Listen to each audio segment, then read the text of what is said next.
Hey golfers, it's Dave from Fit2U Golf. This is a follow-up to my iron gapping video, and this one is about shrinkage. Gap shrinkage. Now, I'm not ashamed to admit that, like a lot of golfers, I suffer from gap shrinkage at the top of the bag. Alright, I'm a little ashamed.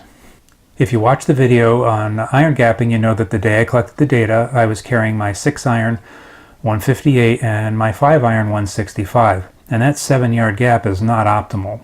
So I thought I would put together 3 options that golfers have to address this shrinkage issue at the top of their bag.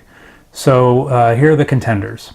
So the first is my existing 5-iron. It's multi-TE forged. I bumped the loft to 25 degrees. It was formerly at 26. Stock is 27. It's 38 inches long. I have a Nippon NS Pro 950GH shaft in there, stiff flex, soft stepped. And this was the club that I was getting 165 at before I adjusted the loft. The next option is to use a 5-iron, but use something that's a little longer and a little lighter. So for this, I went with a Warp Speed 5-iron head. This is 26 degrees aloft. I installed it in a Maltby MPF Iron Series graphite shaft. Uncut weight is 85 grams. It's a stiff flex, and I have it at 38.5 inches. So a little longer, a little lighter, a little more forgiving head. And then the third contender is a high lofted hybrid. Now this is not a hybrid that's fit for me. This is a Cobra baffler I've had since when I started playing golf. This is 28 degrees. It has kind of a hook face. It's 38.5 inches long, and it has the stock Fujikura light flex shaft in it. So I'll put up some swings of each one and tell you the results that I got. So first up is the Maltby, bent to 25 degrees aloft, and with this I was still getting 165 carry, and the dispersion front to back was not great.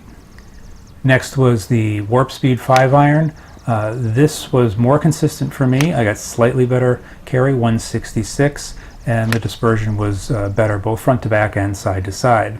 And then last I have the 28 degree Cobra baffler hybrid. This I was only getting 160 carry and had a ball flight like a pitching wedge. Also with that hook face and the light flex shaft, I was hitting huge sweeping draws, so this really is out of the running.